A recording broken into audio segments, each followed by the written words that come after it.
Hello, friends. This is Confessions with Amy, and I'm glad you're visiting my channel. Here we share new confessions every day. They say no one ruins your life faster than family with a smile. I was walking down a narrow side street in Lisbon, the sun bouncing off the tile walls, when the message popped up. It came in like a bullet. I remember the exact time, 2:03 p.m. local. I was balancing an espresso in one hand and a folder of contract notes in the other. My phone buzzed once. Just once. I wish it had exploded instead. Sold the lake house. Had to. For the greater good. You'll understand someday. It was from Barrett. Barrett Easton. My stepfather. Or rather, my mother's second husband who stayed long after she was gone. He never adopted me, never raised me, never earned the title of dad. But he lingered. Like cigarette smoke on vintage curtains, stale, stubborn, impossible to wash out completely. I stood there in the sun, blinking at the message like it was written in a foreign language. It wasn't. It just didn't make sense. The lake house. My mother's haven, my childhood fortress, the only place that had felt remotely like mine after everything. The thought of Barrett selling it while I was overseas, and without even asking, that was almost laughable. Almost, if it weren't so pathetic.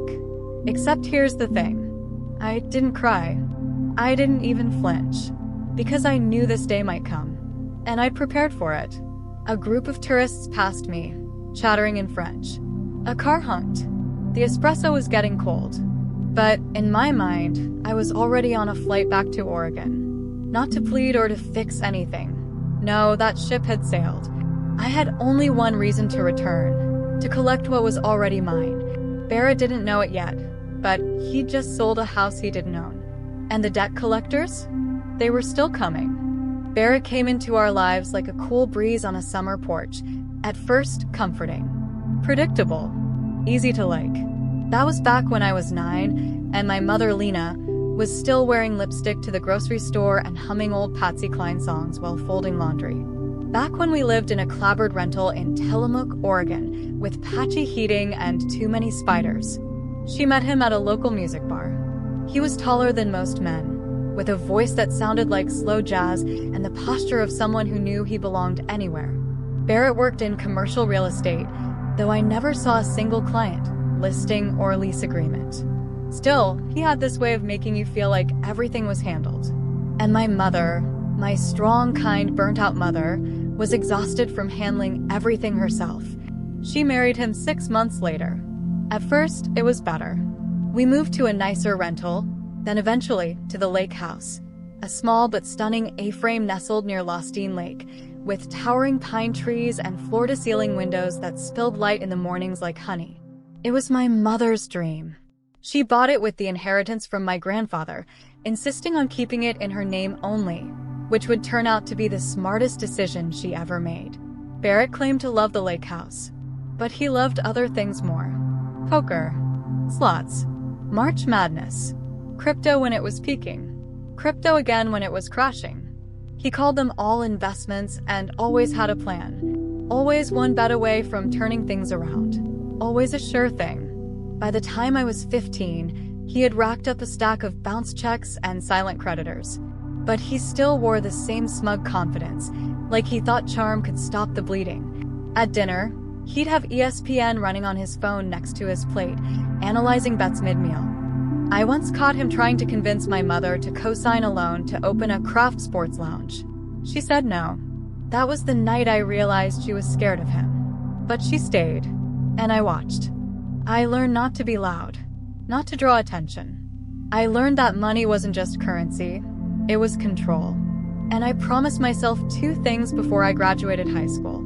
1, I would get out of that house without taking a dime from either of them. 2, I would never let a man like Barrett make decisions for me. I worked after school, tutoring, waitressing, cleaning errands in the off-season. I won a scholarship to study law at a state university, moved into student housing with thin walls and roaches the size of candy bars. But I didn't care. Every essay I wrote, every internship I took, every night I stayed up reading contracts until my eyes ached. It was all for independence. When my mom passed away unexpectedly 2 years after I graduated, Heart failure, too young. The lake house became a contested space. Barrett assumed he'd inherit it, of course. He showed up to the reading of the will in a vintage leather jacket and Ray-Bans like he was strolling into a Hollywood casting call. But there was a clause. My mother had left everything to me. Barrett didn't even get the furniture. He fumed, slammed a door, said something about disrespect and after all I gave. But legally, there was nothing he could do. The deed was in her name. Now it was in mine. Still, I let him stay in the lake house for a while. Maybe out of pity. Maybe out of some lingering loyalty to the woman who once loved him. But I made sure the title was clean, airtight, and transferred directly to me. Which is why, standing in Lisbon with his message on my phone, I didn't panic. Barrett had just tried to sell a house he no longer had any right to. And whether he knew it or not, he'd just made his final gamble. The airport back in Portland smelled like sour coffee and carpet cleaner. I hadn't slept. My red eye landed just past 6 a.m., and even though I was running on 3 hours of airplane rest and caffeine, I felt sharp, focused, cold. The ride to Lostine took 4 hours. The landscape blurred, pine, fog, then flashes of blue lake through black trees. My phone buzzed intermittently with Barrett's attempts at damage control. We need to talk. Don't do anything drastic, Ivy. It's not what you think. Oh, but it was. It was exactly what I thought. I didn't answer. Let him stew. Let him imagine me coming home with lawyer friends and a court order. Truth was, I didn't need any of that. I had the paperwork. I had the truth. When I pulled up the gravel drive, I was met with an unfamiliar car in the front, a dull silver Lexus with Montana plates and an Uber sticker half peeled on the corner of the windshield. Classy. I parked off to the side, near the trees, out of view. The house looked smaller than I remembered. Maybe because I had grown, or maybe because the glow of nostalgia had burned off. Still, it was mine. The dark wood siding, the wind chimes by the porch. The red canoe leaned against the shed like always. Except now, the curtains were shut tight, and a faint smell of cigarette smoke hung in the air even from outside. I let myself in with my key. My key. The door creaked. The inside was a wreck. The place looked like a forgotten Airbnb after a bachelor party. Beer bottles on the counter, ashtray overflowing, fast food wrappers like leaves in the wind. Someone had dragged the leather sofa across the room to face a wall-mounted TV where a sports betting app glowed faintly. And there he was, Barrett, sitting in one of my mother's antique chairs like he owned gravity. He looked worse than I expected. Puffy eyes, unshaven, a sweat-stained zip-up that used to be navy but had faded into something sadder. He was mid-sentence on the phone when he noticed me, froze, then hung up without saying goodbye. Ivy. He stood like it was a performance. I didn't know you were coming back so soon. You thought I'd wait for the ashes? I stepped further in, past the pizza box graveyard. You sold the house, Barrett.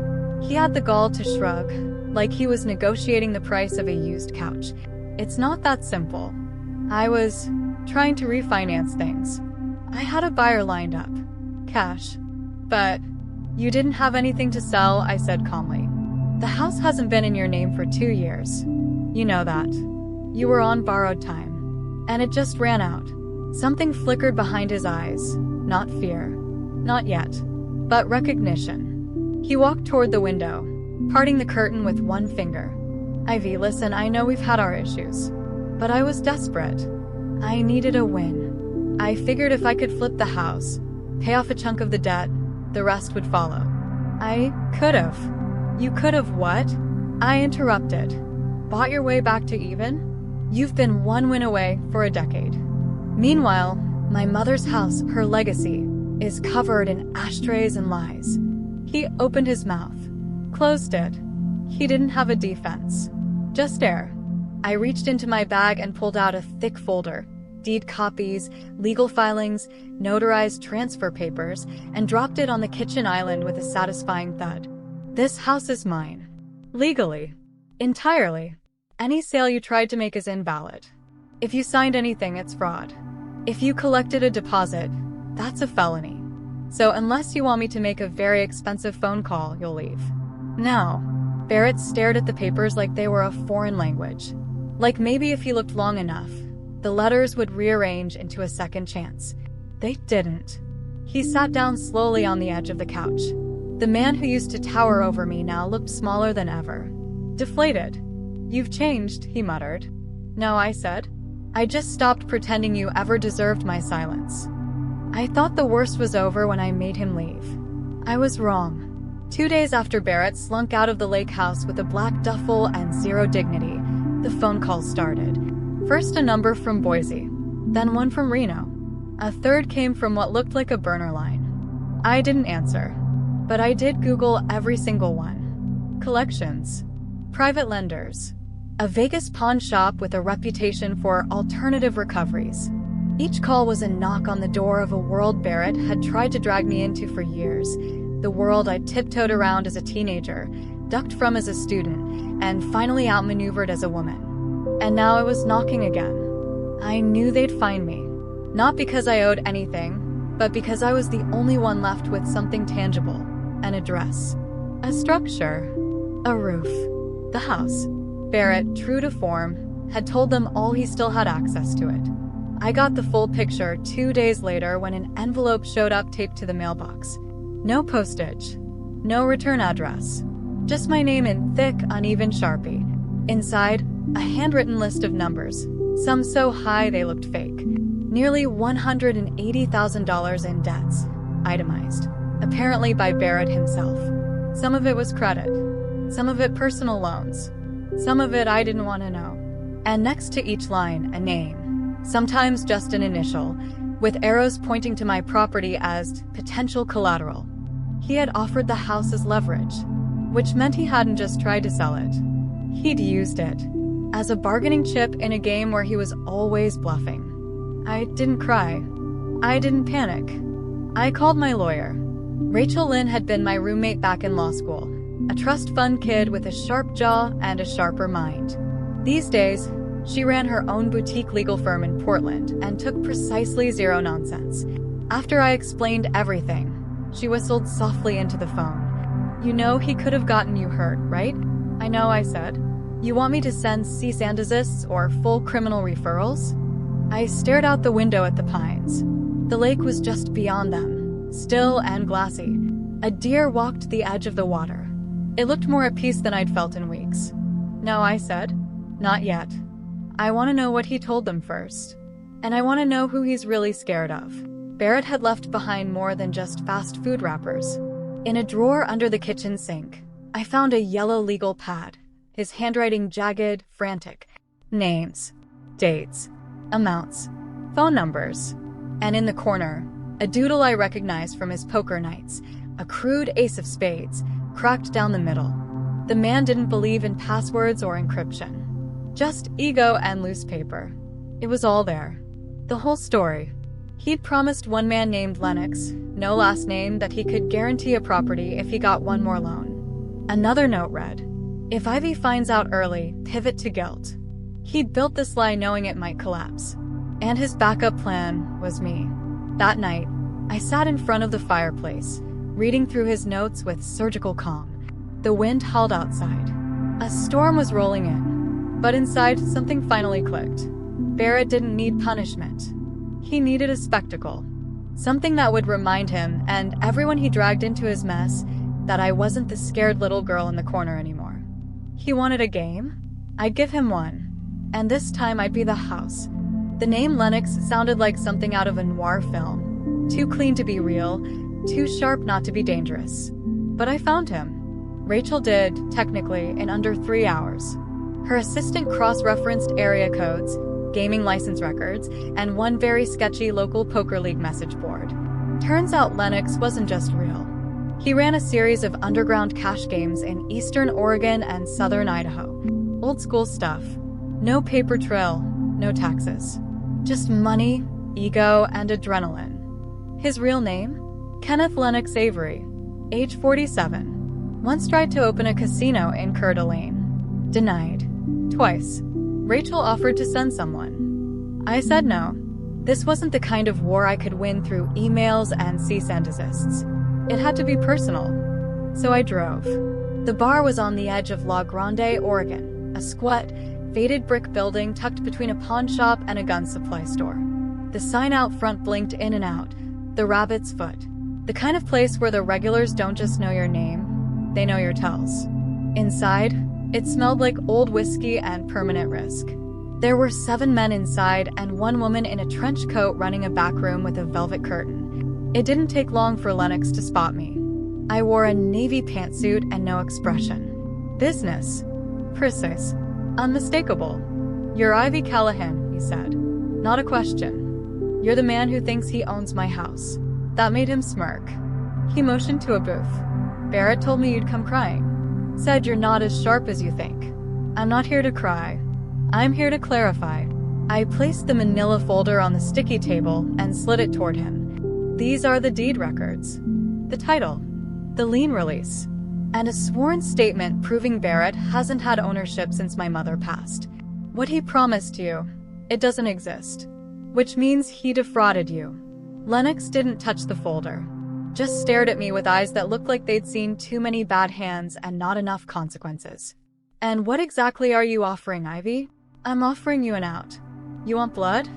Get it from him. But come near me again and I'll take you to court, not just for attempted extortion, but for conspiracy and unlawful intimidation. I already have 1 foot in the legal system. You won't win." He exhaled slowly, then chuckled. "You think paper scares men like me?" I leaned in. "Calm. Steady. No. But exposure does."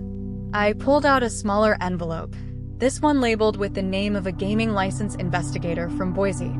"This has photos of your bar, records of payouts from illegal games, witness statements from 3 people who played under you last month and weren't paid out. You touch my house, you breathe wrong in my direction. This goes to the state." Now he leaned in. His voice dropped an octave. "You talk tough for someone who's standing in my den. And you listen surprisingly well for someone who's just been checkmated." Silence. Then a slow grin. "I see why Barrett was scared of you." I stood. He should be. On the way back, the sky cracked open with rain. The windshield wipers thumped rhythmically as I replayed the conversation in my head. Every word, every threat, every flicker of surprise behind Lennox's eyes. I didn't win because I had power. I won because I understood his, and how fragile it really was. Men like Barrett, men like Lennox, they build kingdoms out of sand, call it empire, and pray no one kicks the foundation. I didn't need to kick it. I just had to name it out loud. By the time I reached the lake house, a weight had lifted. The air felt cleaner, sharper. I was no longer running from Barrett's past.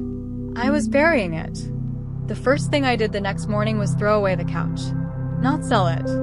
Not donate it. Throw it. It reeked of cigarette ash, cheap vodka, and wasted potential. Barrett's legacy, compressed into 1 piece of furniture. I dragged it out with my own hands, skin scraping against splintered wood, and left it by the road like an exorcism. I cleaned for 6 hours straight, scrubbed the baseboards, bleached the grout, took down the old curtains and burned them in a rusted fire pit behind the house, replaced the locks, changed the Wi-Fi password, called the electrician about the hallway light that had always flickered but never got fixed, because Barrett said it added character. He said the same thing about debt. Every time I scrubbed, nailed, or replaced something, I imagined wiping away one of his lies.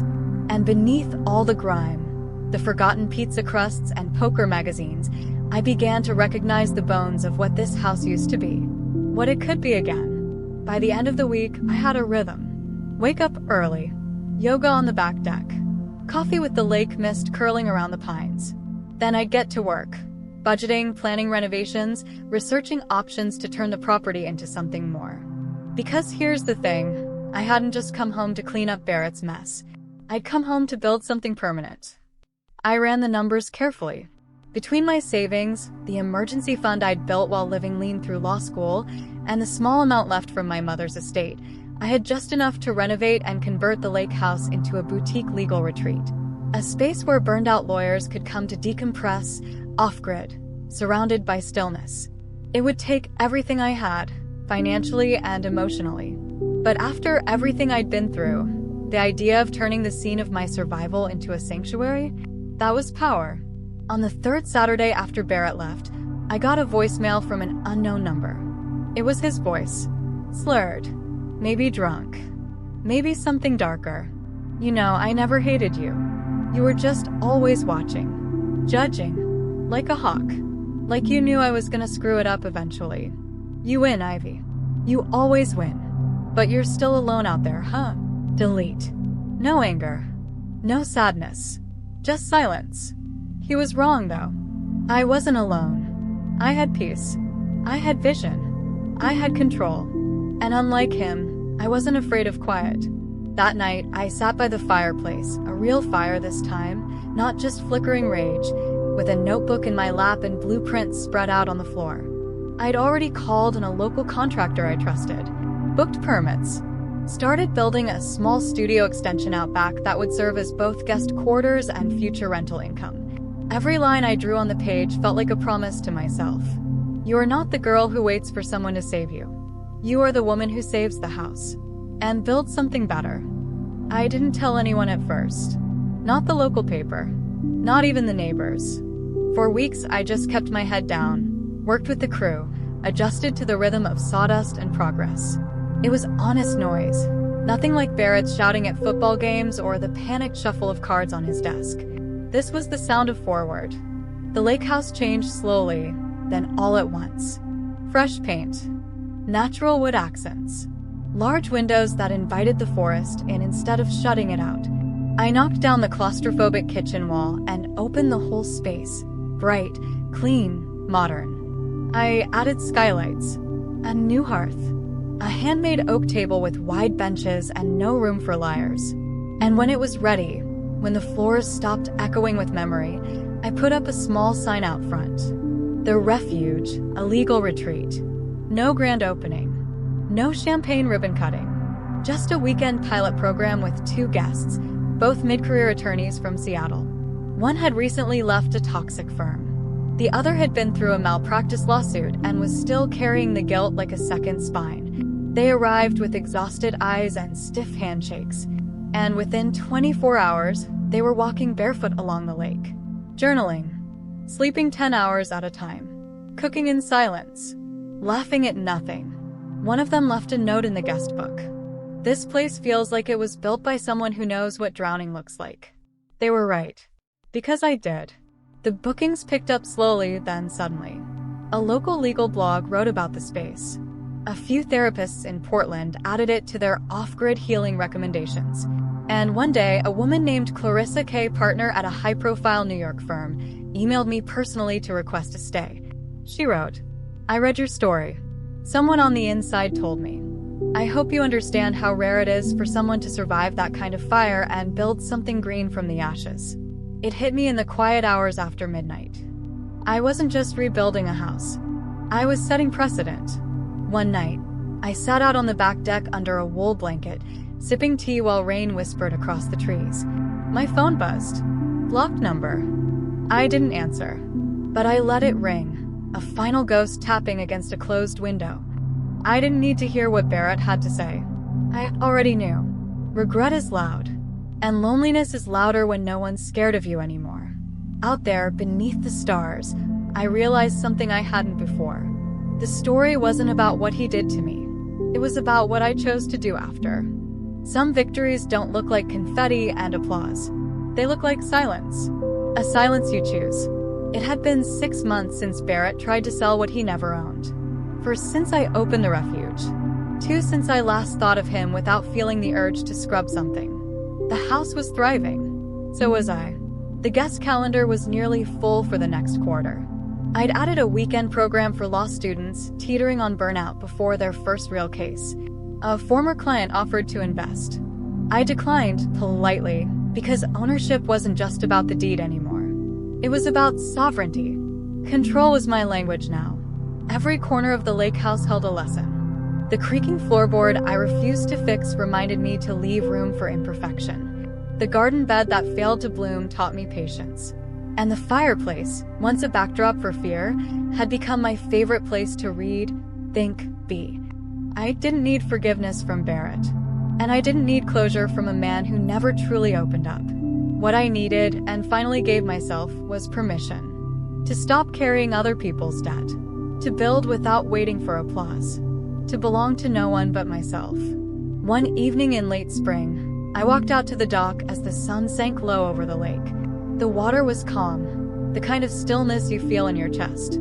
A heron flew overhead, long and deliberate, its wings barely touching the air.